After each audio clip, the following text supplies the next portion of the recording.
Seriously, you drive me nuts. I told you from day one, housework isn't my thing.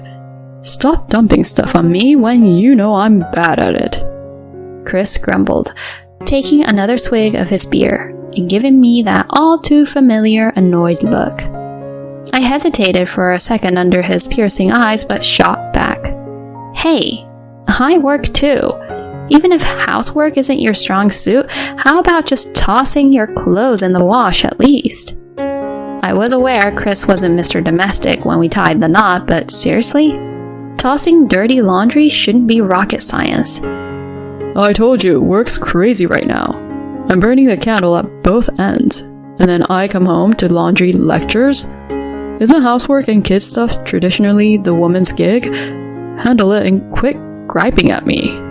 He fired back. The notion that all household duties and childcare are the woman's job feels so last century. I bit my tongue, holding back a retort, but Chris, taking my silence as a victory, went on. While we're on the topic, you're not exactly Mrs. Perfect Homemaker. You cut corners too, so drop the act. I'm solo on the kid front, remember? Nailing every chore daily isn't doable. That's why I need some backup here. His answer was a sarcastic smirk. Want me pitching in on chores? Then out-earn me. Until then, don't even think about calling the shots. He punctuated his rant with a raised hand, causing a loud noise that reverberated in the room. I'm Naomi, juggling a job and 2 daughters, and living with Chris, the husband who thinks home duties are below him. Going solo raising our kids, especially when Molly, our eldest in 2nd grade, gets sick often, is a real challenge. Her health isn't dire, she just catches bugs easily. Knowing she can live a normal life with the right care, I decided to punch back into the workforce, grinding for our future. Hey there! On my off day, my sis-in-law Erica, who lives close by, dropped by. Brought this for later, she chirped, holding up a treat. Aw, thanks, Erica. Look, Molly, Erica's got cake. Both Molly and our little one, Sarah, were over the moon. Erica and I are tight. Living solo in our area, she once had an office gig, but her childcare dream beckoned, and she's now prepping to make it official. Super swamped, she still makes time for my girls, popping by for some fun. Chris, seriously? Both of you work, but you're cool with Naomi shouldering all the home stuff? Erica, never mincing words, regularly calls him out for his slacking. All that home and kids stuff? That's a woman's job. Kids want their mom anyway. Chris, get with the times. That's such an archaic mindset. How about giving Naomi a hand? When his sis stepped in, my normally outspoken hubby clammed up. His sister's words seemed to carry more weight than mine, and I appreciated the backup. Chris, swamped at work, has been clocking in some serious OT, coming home super late and even slogging through weekends. When he's finally home, his routine doesn't change. He'll drop his clothes wherever and crack open a cold one. Wiped out from my job, endless chores, and parenting, I finally let out. Is it too much to ask for you to pick up your clothes? If you got beef with it, handle it. I'm beat. Join the club. Our kids can at least tidy up after themselves. Can't you pitch in a little? My bubbling frustration over his non-existent help boiled over. Clearly peeved, he downed the rest of his beer and gave me a piercing glare. How many times have I told you housework isn't my thing? Lay off. But I shot back. Guess what? I work too. A little assistance here and there wouldn't hurt. Even something small like tossing your clothes in the laundry. Before marrying, he'd always lived at home and never got the hang of chores. I attempted to coach him post-wedding, but it didn't stick. So naturally, everything fell on me. Balancing a job and caring for our girls, all I was asking for was him tackling simple tasks like sending his dirty clothes to the laundry. I've made it clear work's nuts for me right now. I'm clocking more hours than you. I come back dead tired and you're on my case about dirty socks. Isn't it traditional for women to cover housework and kids stuff? Get on it. This conversation's over. He barked. Housework is a woman's thing? Seriously, what century is this? Angrily, I fell silent, but seeing this, he smirked and continued attacking. You think you're the gold standard for chores? You're not exactly spotless, yet here you are griping. I'm practically solo parenting here. Perfect isn't an option every day. That's the whole reason I've been hounding you for backup. He just scoffed. Want me on board? Out-earn me. Do that and we'll talk. Until then, zip it. His hand shot up threateningly. Back off! Don't you dare! He chucked his empty beer can in the direction of the trash can near me. It missed, but the clang made me jump. He stormed out with a snarky huff. Mom, everything okay? I was taken aback to find my older daughter Molly and her little sister gazing up at me, worried. I'm good, honey.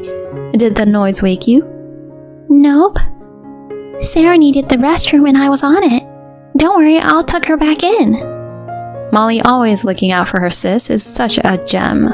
She's blossomed into such a sweet soul. Thinking of her and then Chris. I sighed heavily. One day Erica popped in as usual. Where's Chris hiding? He's swamped at work. Won't be back till late. You should stick around for dinner. She agreed, though something seemed off, not her typical bubbly self. You okay? She hesitated, locking eyes with me, took a deep breath and said, There's something you need to know. Her news floored me, and so I made a decision. A few days later, during my day off, a younger coworker landed in the hospital with appendicitis, pulling me into work. But wouldn't you know it? Molly wasn't feeling great that morning. She had a touch of a fever, but duty called. Erica, my usual backup, was tied up with an exam. My folks are no longer around, and my in-laws are states away. While I was in a tizzy, Chris sauntered in, all cozy in his PJs. I'd assumed he was on the clock, but turns out he had the day free. Perfect, I thought. I left the girls with him and zipped to work. Thanks to my tight teamwork with my younger colleague, things flowed smoothly. But just as the clock nudged past 3 p.m., my phone buzzed. It was Erica, sounding all kinds of alarmed. Turns out Molly had been whisked off to the ER. Erica, popping by post-exam, had found Molly passed out in our yard with a distraught Sarah by her side. To top it off, it was a scorcher that day, soaring to 95 degrees Fahrenheit. Despite Erica's best efforts, all Sarah could relay was her confusion and fear. With the house locked tight, Erica's quick thinking had her dialing 911. Dashing to the hospital, I found a newly conscious Molly. Oh, Molly! Thank goodness. Her hug was tight, but her words floored me. Daddy kicked us out! She went on to say that midday, as her fever seemed to wane, he shooed them outside, saying he had company coming. No hats, no water, just out. They tried chilling at the park, but Molly's health took a nosedive, forcing them back. No luck getting inside, even after endless doorbell rings. Hence the shadowy reprieve at our home's side, probably why no neighbors spotted them. What the? Boy, was I steaming. After chatting with the doc, Molly was set for an overnight stay. Glancing at my phone, I saw a barrage of missed calls from Chris. On calling him back, he was in a tizzy. I turned my back for a second and now they're missing. I snapped. And where were you? I thought Molly was better, so I went shopping. Got back, they weren't here. His flimsy cover story reeked of lies. Molly has passed away. With that, I abruptly hung up the phone. He was clearly shaken, and it was evident that he was lying.